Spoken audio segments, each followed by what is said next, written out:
right, we are now live. All right. Hello, everybody. Once again, this is Andreas, your garden coordinator here at the Maryland Magrum Center Wellness Garden. And this week we will get to fertilize our fruit trees. So I went to the nursery and I picked up this stuff, citrus and fruit tree fertilizer. This is organic. So the cool thing about this is that not only does it contain fertilizer, it contains beneficial microbes and fungi. If you see right here, also contains non-plant food ingredients. You see all these bacteria and you see these mycorrhiza. So these are beneficial to your fruit trees. Mycorrhiza are really interesting in particular because what they do is they actually infect the cells of the trees, the root cells within the tree roots. And what the mycorrhiza will do is they will give nutrients to the plants. They will extend the root system pretty much. They will send their fungal threads, their hyphae, out into the soil, way past the roots, and gather nutrients from the soil and transport it to the fruit trees, nutrients and water, and transport it to the fruit trees in exchange for carbohydrates and amino acids that are produced by the fruit trees. So it's a mutually beneficial relationship. And you always want to have mycorrhizae in your soil. So 75% of plants roughly will form associations with these mycorrhizal fungi naturally. Unfortunately, in many of our farms and gardens, these mycorrhizae are not present anymore or are at very low concentrations due to mismanagement. And some of these, when you have a product like this that contains the mycorrhizae, they might actually take and improve the production and resilience of your vegetables and fruit trees. We're going to use this stuff according to the instructions. So there are separate instructions for citrus and avocado and fruit and nut trees. So for fruit and nut trees, we're going to do that first. For established plants, use 1 cup for every inch of trunk diameter measured at 4 to 6 inches above the soil line. Work into the soil gently inside of the drip line. Water thoroughly. It looks like the instructions are exactly the same for citrus and avocado and fruit and nut trees. So it doesn't matter. In some cases it might be different, but in this case it certainly does not matter. So I actually could use a bucket. I think a bucket would be helpful. That has a hole in it. Yeah. Let's go get a bucket. Okay. So we just got some rain. Yep. And these cover crops are loving life. We're going to be getting a ton more flowers real soon on these. They're so tall. Yeah, the hairy veg has been going for a while. It would look more spectacular had there not been rain because the rain caused the plants to droop a bit, but they'll perk back up. And here's some veg flowers. These ones look really nice. So cover crops are actually very pretty. If you want your garden to look like a meadow while you're restoring your soil, that's what you do. So in that bed over there, right here with the broccoli and the nasturtiums, we will be doing a warm season cover crop. So warm season cover crops grow a lot bigger than cool season cover crops. Some of them can get over 10 feet tall. So this is going to look very spectacular in the summer, and it'll be really cool to see how well the warm season cover crops do in this bed. What's usually included in the warm season cover crops? Actually, surprisingly, corn. Really? Sorghum. Cowpeas or black-eyed peas. There's a plant called sun hemp, not related to hemp. It's actually a legume that is included. What else? Sunflowers are a warm season cover crop. You can see these sunflowers. They're already going. Yep. You know? Look at them. These sunflowers right They're here. as tall as you are. They're making their first flowers, and it's March. So I'm thinking that we can get away with that. Also, okra is used in warm season cover crops, and we're going to be growing okra as a vegetable here too. Okay. A lot of cover crops are actually edible. Like over there, we have peas as part of the cover crop. Right. So, and it seems to me that look at the bird! Oh, that's an Oregon junco. Oh. I've made friends with them. Oh no, it went away. At first they were eating the cover crop seeds, but then I'm like, okay, hey, I don't want to have to keep scaring you guys away. I'm gonna give you some bird seed, and they just go get the bird seed now. Anyways, I digress. Yeah, we have peas in here. We have cabbages in here. So like a lot of things you would normally consider vegetables are included in the cover crop, and also grains. And flowers. In that bed right there, we will be doing a mix of 24 species. that one over here, this is 9 species, plus several species of flower. If you dig in here, then we can see some California poppies growing. I put some poppies in here. Check out our YouTube video on the subject. These are California poppies. Check out our YouTube video on the subject of sowing these cover crops, and you will see that I included some beautiful California poppies into the mix, our state flower. Anyways, let's get a bucket. Yes. Let's go this way. I think I have a bucket over here. I want to show the beautiful radishes you harvested. These radishes are volunteers. They came up on their own. You know you have healthy soil when vegetables come up by themselves. I thought you planted those. I did not plant those. Oh wow. They just showed Amazing. up. And yeah, you know you have healthy soil when your vegetables come up as weeds, and then you can just harvest them. Nice. You know? Anyways, let's get a bucket. This is the worm tea bucket that we use for worm tea. It has some water in it, so maybe not using the bucket. We might have to just do this the old-fashioned way. You're gonna use that for the fertilizer, right? I was going to use it for the fertilizer to mix it. You know what we can use is a mason jar. A very large mason jar. Okay, while you get that, Right? I will show the peas. Yes, they're big, large. They're maturing very well. We harvested some and donated them to the food pantry. Look at that. I think the fun ones are the purple ones. Like, who would have ever known there was purple peas? So beautiful. Look at that. So many of them. I harvested a bunch on Tuesday and there's still a ton left. Let's pull one out and see the inside. This is 1 quart. I'm just showing them the inside. I think there's 3 different types of peas here, huh? I think so. Look at that. Beautiful. Yeah, because this is one right here. Yeah, that's the sugar snap, right? No, this looks like a snow pea.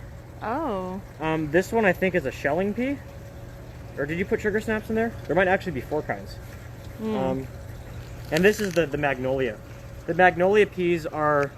I just ate a sugar snap, yeah. Oh, that's sugar snap. Okay, yeah, the Magnolia peas are very similar to sugar snap peas. They're basically sugar snap peas, but purple. Yum. They're very sweet. I know, I love it. A little bit tough. I think that the soil here is not where it needs to be either. What we're going to be doing here, we'll be planting turmeric and also a clover ground cover. The clover is going to fix nitrogen and help the soil out. That's Clover and spinach. That's cilantro, right? Cilantro. Okay, I don't know why I thought you planted spinach. I did, but Or the you seeds did- were not viable. They didn't Okay. come up. See what the squirrels did? Squirrel damage. Oh no, we have little squirrel friends here. Someone asked, how do you know when peas are mature and ready to harvest? When they They'll kind of swell swell up. up, yeah. When they swell up. So see, Or- oh my gosh. Or when they reach a nice size, So you can know. kind of compare, like this one's small, thin, fragile. It's kind This of one's a bit larger. yeah, it's kind of your preference. So True, because you can still eat them even if they're small. This yeah, can I be- know somebody had a question. See, this one's like huge. What's the question? Yeah, I know somebody had another question from last week, and I don't remember what it was. So if About you're watching, peas? or 2 weeks ago, it was regarding hydroponics. So if you have that question to ask, please ask it again, and I'll be able to answer it for you right now. Otherwise, we'll try and get to it as soon as possible. I was not able to look at the question before we got started. I was busy here pulling up the non-native tropical milkweed. We'll talk about why you don't want tropical milkweed in a little bit. First, let's fertilize the fruit trees. Okay. So I found this mason jar. I think a quart is it 4 cups or 8 cups?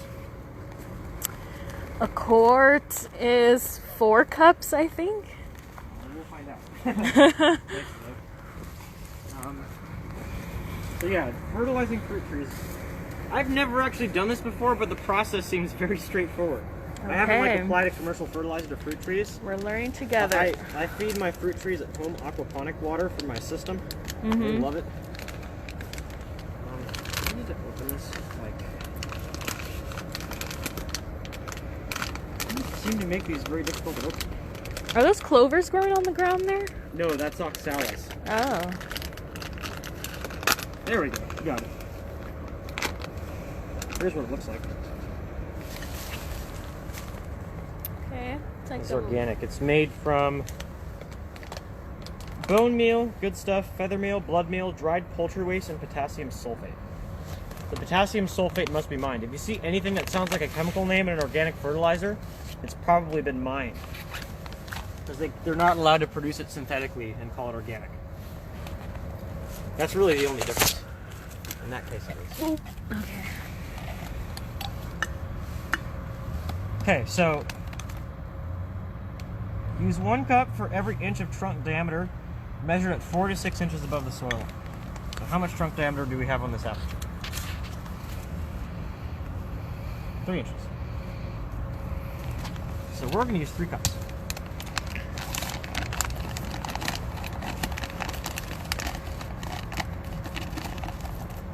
I don't really think it has to be exact. You just don't want over-fertilize. What happens if you over-fertilize?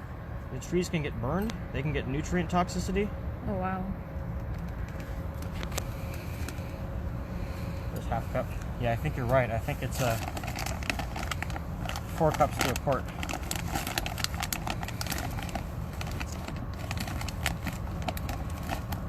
I wish this mason jar had a wider mouth. I might decide not to do this with the next one because this is just falling out and making a mess. So that's 1 cup. We're not gonna use the mason jar. So I have a few questions ready that our intern got ready for us. So, oh yeah, does every fruit tree need to be fertilized? does every fruit tree need to be fertilized? Whoa, what happened here? I think we have a gopher. That shouldn't happen. What is that? Big hole. It's a pocket. That's an interesting question. I'm not sure how qualified I feel to answer that. Okay. However, I will say this. If you have healthy soil and you're chopping and dropping and you're, applying like litter, there's really no need to fertilize in theory. But I would say that under most circumstances, most fruit trees are going to need it. Like the circumstances you find in a typical garden, and it could take some time to get to that point where you have healthy enough soil to not fertilize. I don't fertilize my garden that much, really, when I'm growing vegetables. But yeah, in theory, if you have a functional food forest, you don't need to fertilize. But I wonder what happened here. Yeah, in theory, you don't need to, but in practice, in your garden, oftentimes you do. Okay. And it's usually done once or twice per year. Once at the beginning of the season, and maybe once at the end of the season. So this is 1 cup. So yeah, you know what I would like to do here? So why do you dig a little well? Well, I'm just pulling the mulch aside. That's all I'm doing. Okay. Because if it gets in if the fertilizer just gets in the mulch, then all of the nitrogen in there and all the nutrients are going to be used by the microbes in the soil to break down the mulch, and it won't really get to the fruit tree. You don't want that. True. So I'm gonna get some soil. Okay. Extra soil. I'm gonna get, or I want to get the little chair. This soil has lots of fungi in it. Oh, there goes that. It's okay. It's okay. I'll fix it. Offer the soil. This soil, this white stuff you see in here. This is either a fungi or it's something very similar to fungi called actinomycetes. I thought it was because of the sand. Nope. That's biology. Biology usually is good. So It's starting to drizzle here in Northridge. what? I said it's starting to drizzle Oh, is it? a little bit. Again? So I'm just going to toss a little bit here.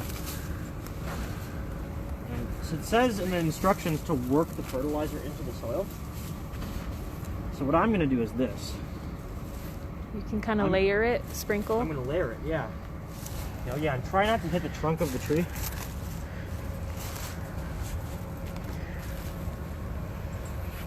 So in an ideal world, we won't have to add fertilizer, we'll just have to mulch. But I don't think we're there yet. Or like we would only have to add fertilizer sparingly and do it like in liquid form so we can keep the mulch. We're not there yet, so that's one cut. Another question is, when's the best time to fertilize my fruit tree? Now? Now? So spring and fall, you'd say?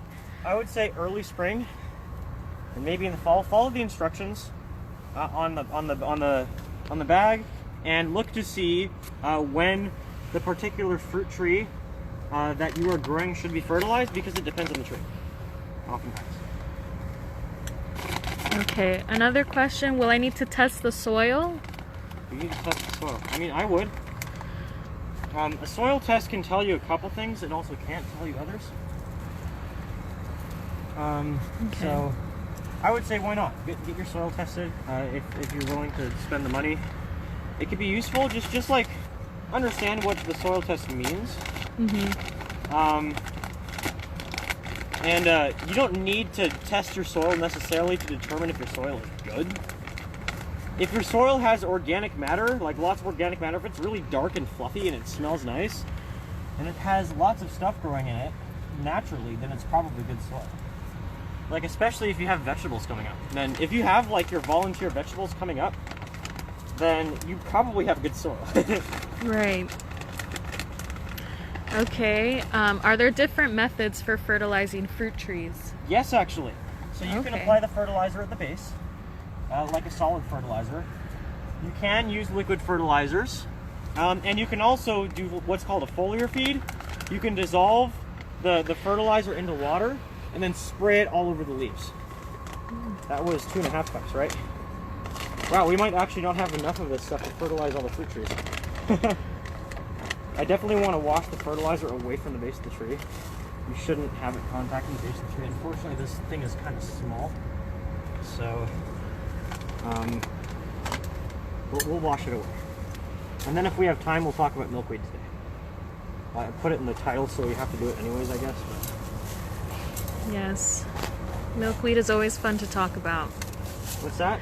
I said milkweed is always fun to talk about. Oh yeah, and there's apparently, you know, things that a lot of people don't know about milkweed and what kinds of milkweed you should be planting and why. And what kinds you shouldn't be planting and why. Yeah, the one I see commonly is the one that we were planting. Yeah, you don't want to plant that stuff. What kind is it? If you live in like Mexico or like Costa Rica, yes, that's when you want to plant it. We don't live there. We're in California. So what you want to do is you want to plant milkweeds that are native to California. Right. And I'll explain why they're there. It's not just because they're native. There's a reason. Look at that miner's lettuce flowering. Yeah, so I'm actually not going to harvest this stuff. You're gonna let I it want grow? to go to seed. Honestly. Okay. Like that's what I want to happen. I want it to go to seed and make more, and become like, you know, a naturalized plant here that you can just harvest whenever you want, whenever it's in season. I suppose that's good enough. So miner's lettuce is seasonal? It's an annual? Yes, it is. Oh, okay. Miner's lettuce is a cool season crop. It does not like heat. All right, so that is completing our apple tree Yeah, fertilizer. there's one. Let's do the line. Okay, so the lime tree. He's measuring the diameter of the trunk. We'll call it 3 inches. I might have to be careful here actually, because the lime tree is thorny. Ooh, look at all those ants. Oh, Yeah, this tree is filled with ants. When you see ants on a fruit tree, it's a good sign that you might have some kind of pest like scale, because the ants will actually like partner with the pests. And So it's a good thing? farm them. There's this really great quote I like from a guy by the name of Jeff Lawton. Look him up. GeoffLawton. And what he said is, everything gardens. And the way that ants associate with aphids and with scale is an excellent example of that. I didn't even know ants have any association with the aphids. Absolutely. What do they do? They transport the aphids to new host plants and protect them. And in return, the aphids secrete this sweet substance out of their behinds called honeydew. And the ants love it. They eat it. Huh. And so the ants are literally farming the aphids. It's What similar with the mycorrhizal fungi we just talked about. The plants are gardening the fungi. Because what they're doing is they're giving the fungi the nutrients it needs in exchange for the nutrient that the plant needs. Gardening. Plants are funny. And so are bugs. You can find examples like this all throughout nature. So I see some earthworms in the soil here. This soil under this lime tree is starting to look real cool. I'm going to try and avoid the trunk this time as best as I can.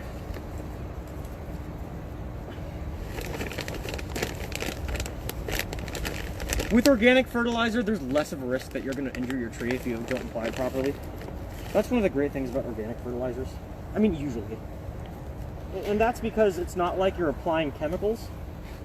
Because chemicals, if they, they can actually burn the tree if you apply too much. Mm-hmm. With organic stuff, there's less of a risk of that because the biology in the soil has to get to it first.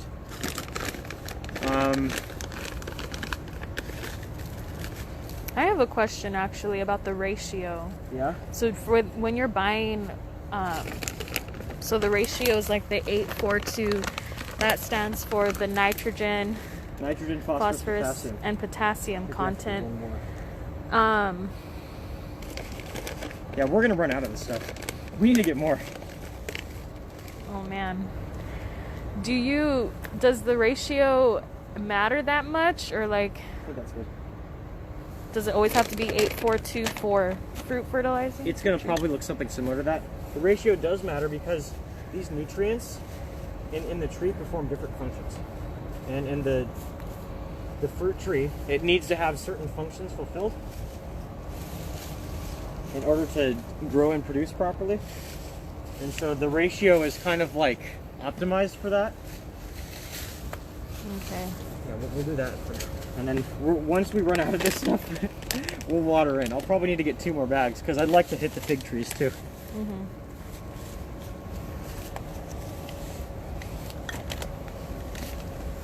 Okay, lemon tree. Definitely got to be careful with the lemon tree because it's very spiny, very thorny. I think this is a Meyer lemon. It's actually good that it's drizzling because there's not a lot of bees here right now. Oh yeah, the bees love this tree. They absolutely love this lemon tree. Yeah. It's their favorite tree in the whole garden. That made me so happy. I'm wearing my Save the Bees See when you mulch shirt how right nice now. your soil starts to look? You see how dark it's getting? Yeah. You see how well structured it's becoming? Mm-hmm. Cover the soil. So that's a really good sign. When I learned to cover the soil, it changed my life. I never gardened the same again. And, Yeah. At my garden at home, we want to get some mulch for our you can beds. get mulch for free. I make my own mulch. I make it. You have a wood chipper, right? I have a wood chipper. See all those worms? That's what you want. Oh wow! Did you add them in? Nope. They came on their own. Nice. You can't really see them from here, but they're in the corner there. You know that saying, build it and they will come. When it comes to garden soil, at least in your garden, worms are one of the best things for your soil. They are microbe distribution factories, and they are aeration machines. And they build soil structure. Worms do so much for you in your soil. So you definitely want to have worms. Okay, I have a question actually about the worms. Yep. So I'm sure everyone who's listening can know what I'm talking about as well. Why is it that when it rains, sometimes you'll see a bunch of worms appear in your yard? Because they like moisture. So they crawl out of the grass to be on the sidewalk? Well, I suppose I'm not exactly sure what the answer to that question is. But here's what I would guess. What I would guess is that the worms are taking this as an opportunity to move around to new locations. Okay. Because it's nice, and because the thing about worms is that they actually breathe through their skin. Huh. And in order for them to breathe through their skin has to be moist at all times. That's why they're normally underground. But when it's wet out, this could be their golden opportunity to find new feeding grounds. Alondra, you've wondered that too. Yeah, I've always wondered that. I remember seeing, and I would feel bad because they look like they were dead worms on the sidewalk. Yeah, sometimes they dry out. Sometimes it dries out too fast, and then the worms dry out, and then they die. Yeah. That's just what happens. These fruit trees are looking really good. I know you don't have to fertilize every year. I'm not even sure if it's necessary this year, to be quite honest.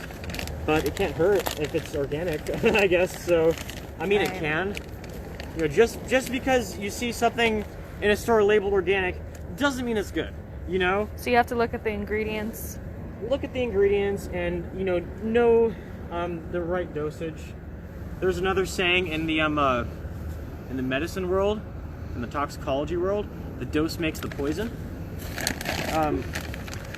Take, for example, potassium chloride. Potassium chloride is a salt that is very chemically similar to table salt, and it is used as a heart medicine in small doses sometimes. But if you have too much, it'll stop your heart, and then that'll be the end. Right. You know, the same kind of applies to your garden. More fertilizer isn't better. You want the right amount. And this is 2 inches, so yeah, we're going to be done with this one. What I'm doing is, since I'm not sure if these fruit trees really need it, I underestimated. I undercorrected.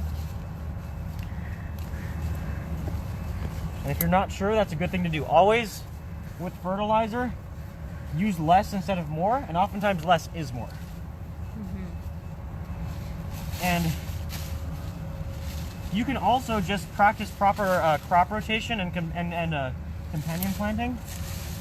And that'll reduce your fertilizer, and cover cropping, and that'll reduce your fertilizer requirements a whole lot. I am growing fava beans, potatoes, and peas at my house this season, and I haven't fertilized one single time. How are they doing? Great.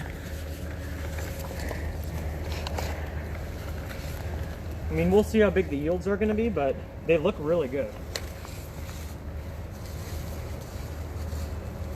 So actually what we're going to be doing this season is we're going to be planting plants around the fruit trees, companion plants for the fruit trees, that will perform beneficial functions and also produce food.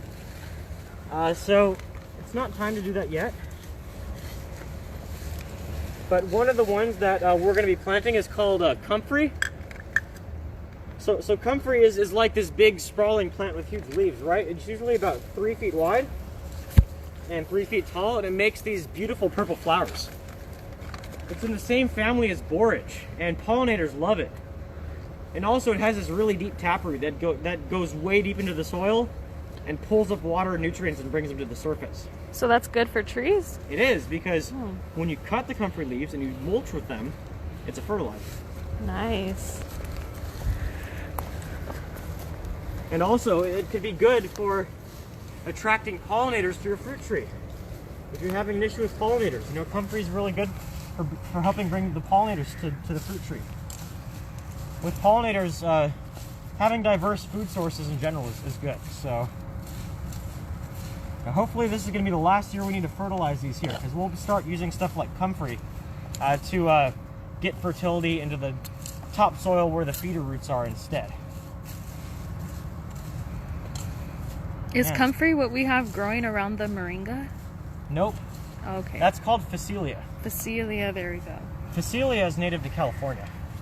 And Phacelia is one of the most amazing pollinator plants there is. It's actually used as a cover crop to attract pollinators in Europe.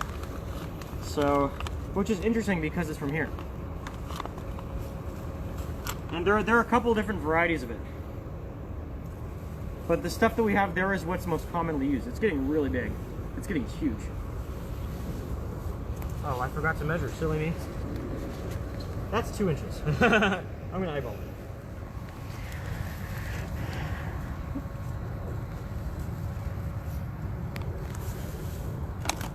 Yeah, so this is gonna be the end of this fertilizer bag. Definitely gonna need another bag. It was only $9, so that's okay. The good thing about a lot of fertilizers is that they're not expensive. If you have bad soil and you're trying to grow fruit trees, this will definitely help it along and help it continue to grow until you can get your soil to where it needs to be.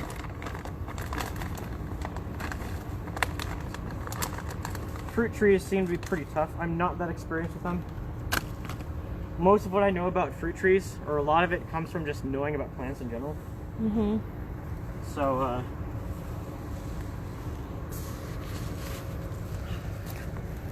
what I do know about fruit trees is that they like really fungal soil. And they like to have mycorrhiza. So that's why applying this fertilizer is going to be a good thing no matter what. So, what's a good resource to research like certain fungal? So like, let's say I want to buy a fertilizer and it has ingredients that I don't even know what mycorrhiza is. How would do you know if there's like if I Google it, what is a reliable website? I don't know about the products on the market. I haven't really seen any product guides. I just look for stuff, like if I want mycorrhiza, I just honestly look for stuff that says it contains it. Like from a reputable brand. But where did you learn that from? But I was going to say, when it comes to learning about soil biology and understanding soil biology, go to the USDA website, or just Google USDA soil biology or soil food web, USDA soil biology, I think, and there's this whole page that comes up. Nice. It's the soil, I'm trying to remember the name of this thing. There's a name for it. USDA Soil Biology Primer, I think it's called. So look at the USDA Soil Biology Primer. This will tell you about all the different kinds of organisms that live in the soil, what their functions are, and how they benefit your plants. And how do you encourage them? Mulching,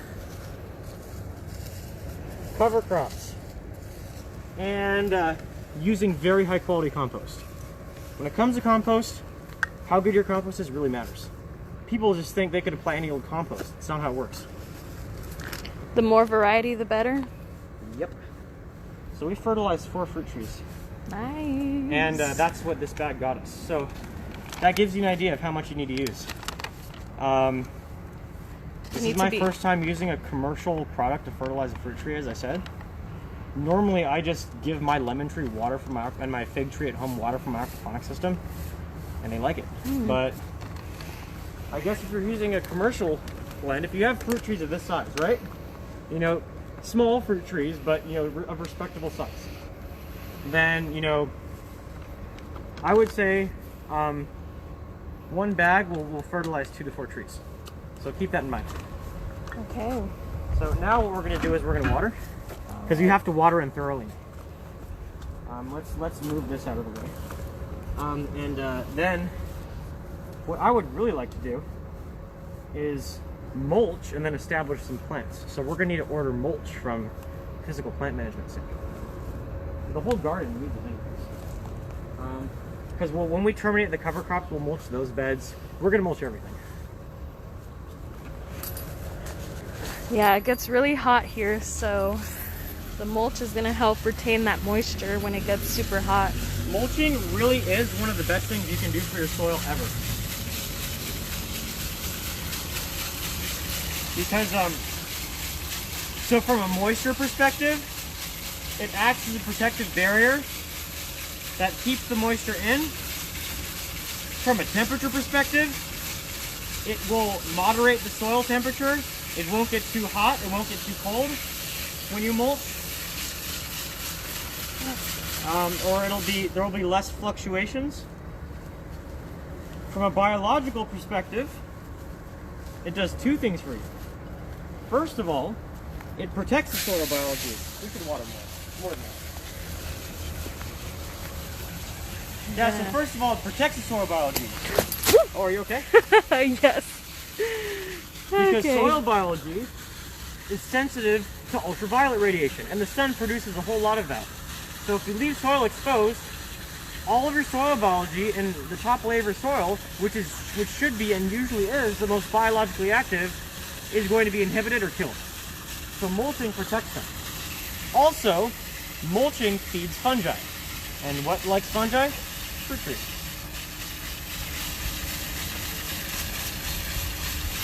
So this ought to do it in a minute. And the miner's lettuce is going to like the water too. When you find miner's lettuce in the wild, you'll always find it growing in moist locations.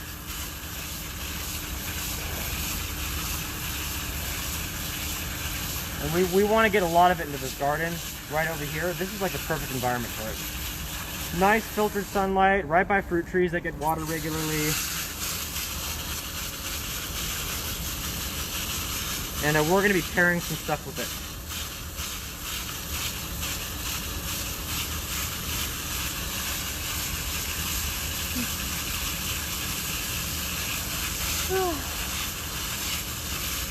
If you have any questions, feel free to put them in the chat box. So I'm gonna top drench these, and then I might actually want to do like more of a deep soaking for a little bit. I'm not sure how necessary that is, but is it supposed to rain again? I don't remember. Tomorrow. Okay.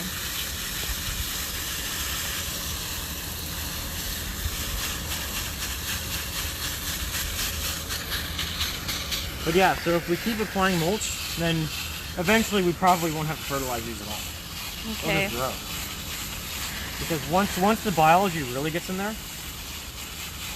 then the biology and like whatever companion plants we have are going to make the fruit trees self-sustaining. That's the goal, at least. It's totally possible. You know, there are some folks who have some crazy food forests and they don't fertilize. Their fertilizer is all the foliage that they're growing. And their fertilizer is, you know, the Muscovy ducks that they graze through their... Muscovy duck? What is that? Muscovy ducks is a type of duck that they graze through their fruit trees. Okay, someone asked again how often you should fertilize. You said twice a year, right? Once or twice a year, depending on the fruit tree. And how mature it is? Yeah, how mature is just going to affect how much you use. Okay. Usually. So,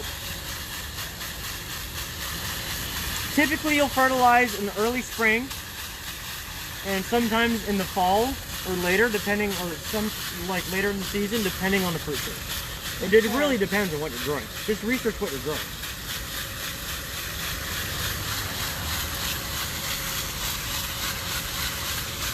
Andreas? Do you want to hold it? Hold it while I... Okay. So Brianna's going to take a bathroom break. I'll just finish up for you guys. And I'm just watering this in. After this, we're going to talk about milkweed.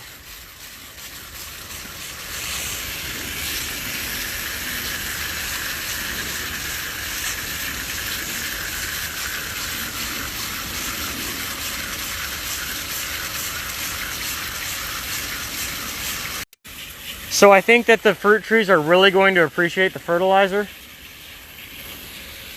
You can see it right here too.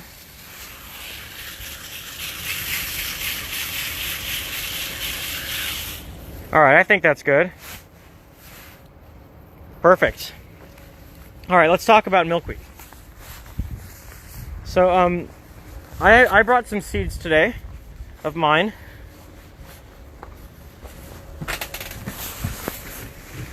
Let's see now. Here we are.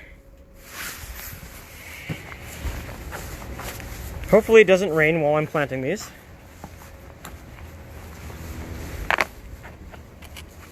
I have all kinds of things in here. So here's the two we're going to grow here. We have the most important one, Asclepias fascicularis, narrow-leaved milkweed, and another really important one, Asclepias areocarpa, or Catolo milkweed. So, let's talk about milkweeds. In this garden, for the longest time, we have had this one over here. And I already pulled them out, most of them, but there's still a couple left. So this right here is tropical milkweed. Now, tropical milkweed is native to Central America and Mexico, I believe. So, yes, monarch butterflies will eat it. Yes, they will lay their eggs on it, and the caterpillars will eat it. But there's a problem. There's a couple problems, actually. First of all, as you can see, it's wintertime, and the tropical milkweed still has leaves on it. So when it comes to native milkweed, the native milkweed will lose its leaves over the winter. So when you have a milkweed that has leaves in the winter in California, it's going to mess with the reproductive cycle of the monarch butterflies, because milkweed is the only plant that monarch butterflies feed off. Internet problem. There we go. So milkweed is the only plant that monarch butterflies will feed off of. So when we plant this non-native milkweed, it can mess with the monarch butterfly's life cycle. Right now, the monarch butterflies should be dormant and just waking up. Maybe just barely waking up. But because there is this tropical milkweed here that has leaves in the winter, the monarch butterflies are going to wake up and lay their eggs when they shouldn't. And that is one of the things that is contributing to the decline of their populations. The monarch butterfly population is plummeting so rapidly that they may need to be classified as endangered soon. So here's the other problem with tropical milkweed. Because it keeps its leaves year-round, there's this parasite on milkweed, I forgot what it's called like OE or something, and it stays on the milkweed year-round, and it keeps accumulating on the leaves. So now, because you have this milkweed that has the parasite on it all the time, then your milkweed is going to be infecting the caterpillars with this parasite that is deadly to them. So we don't want that. So those are the two reasons we don't want tropical milkweed. So that's why we have these. We have our native milkweed. So yeah, again, Catolo milkweed and narrow-leaved milkweed. Narrow-leaved milkweed is the most common and the most important, and Catolo milkweed is also indigenous to our area. So we always want to use milkweeds that are indigenous to our area, because the monarch butterflies are going to expect to, well, not the monarch, they're not going to expect, but like, how do I say this? Because they will be producing leaves, and they will be, productive at the right time of year for the monarchs. So that's why we want to use our native milkweeds. Okay, so why don't we plant these? I'm getting warm. Okay. I think that fertilizer gave me a little rash. Maybe use gloves next time. I don't normally have that kind of issue with fertilizer, but I have sensitive skin. So we pulled out all of our non-native milkweed from the pollinator boxes, which are all around the garden, and from the containers. And we're going to plant this stuff. So we have 1, 2, 3, 4, 5. I was going to plant some in the ground too, by the fig trees, because there's some soil there. So milkweed likes sunny locations, I believe, and well-draining soil. That's what it said on the pamphlet that I have. So, and you want to plant these in the spring, like earliest now. Usually it's done later, and they should still come up. Like, they'll germinate whenever conditions are right. You can plant them now, but typically I think it's more like April, May when they really start to come up and awaken. Yeah, so we'll do 3. We'll do narrow leaf, Catolo. You just chose that randomly? No. Because we want to have more narrow leaf because it's more important. Okay. So we'll put some here. I'm wondering why that aloe vera is struggling. I don't know. Maybe it got too much water? Maybe. Let's move it, because it totally came up. Yeah, I feel like we should See the fungi?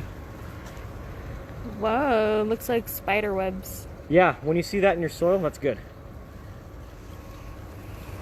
Yeah, so I guess it's alive, so I guess we'll put it back. We'll just kind of get it into like a better location, and we're going to water this in. Yeah, I had removed the smaller ones to another pot, and they're doing Yeah, great. let's take this guy off and we'll move it. But I never watered this pot because it's succulent, and the milkweed was doing fine, and the aloe vera was doing better.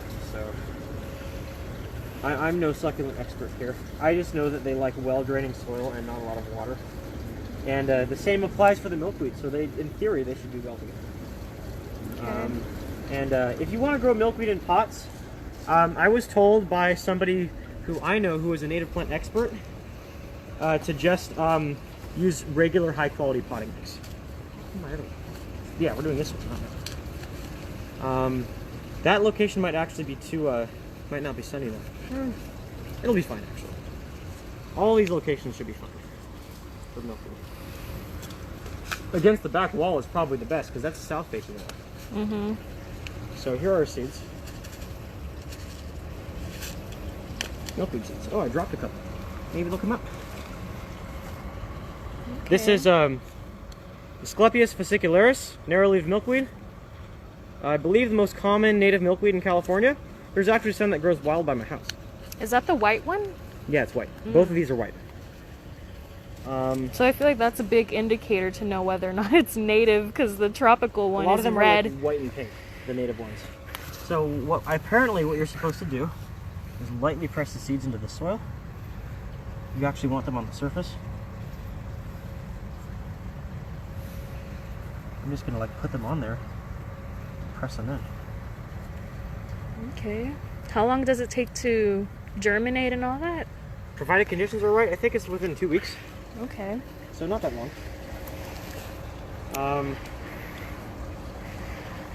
I'm just gonna plant them all around here. See which ones come out. We'll see what happens.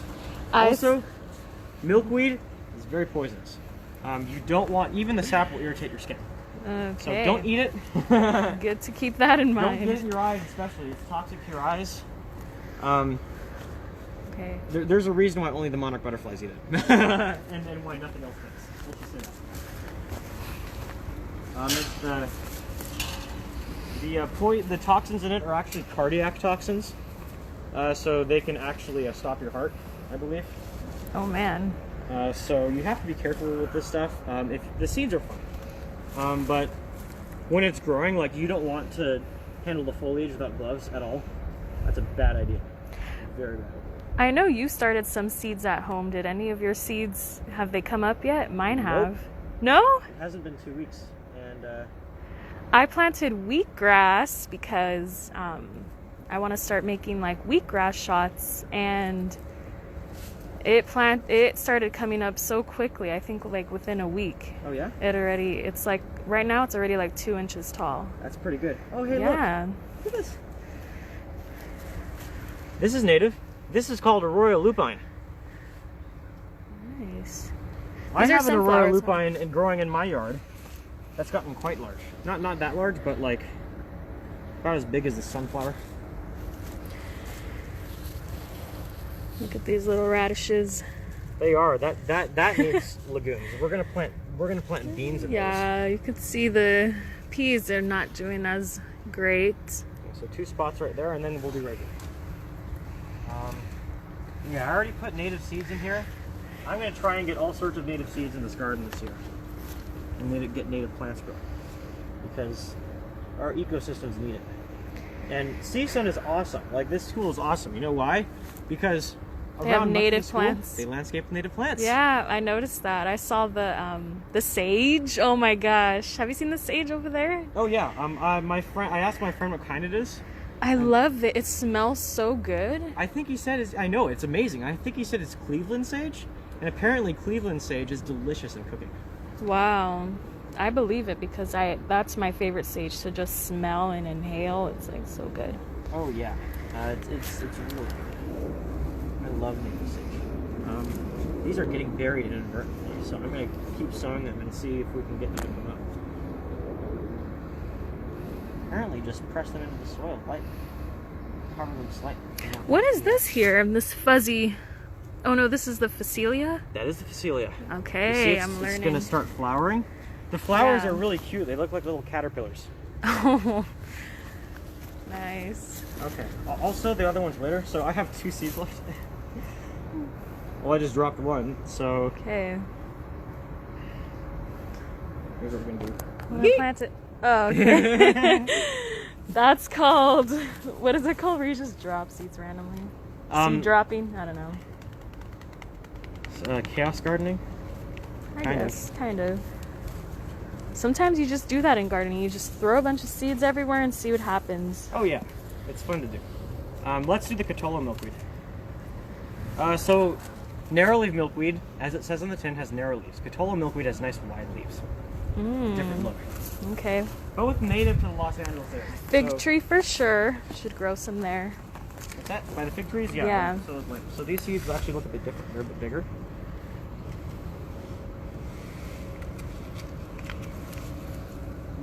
Okay. They look kind of similar. Yeah, they're going to look very similar. Oh, there was tropical milkweed here too, huh? Was there? I don't think I pulled anything out of here. Oh. Well, I did. I pulled this thing out. I don't know what this is. Oh. It's a flower of some kind. It looks like I it's didn't an even American know flower. bats are considered pollinating animals. Yeah, they are. Absolutely. Wow, look at that. Hummingbirds, I love to see hummingbirds in the garden. Let's see how these do with just pressing them into the soil.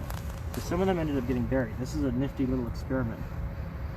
I don't know what smells good right here. Something smells really good. This looks like a snapdragon. I think that's what this is. Hmm. I don't know. I didn't plant it. It's beautiful. I trimmed that down and now it's like really big again. Yeah, it's gonna need a little haircut soon. Let's go over here.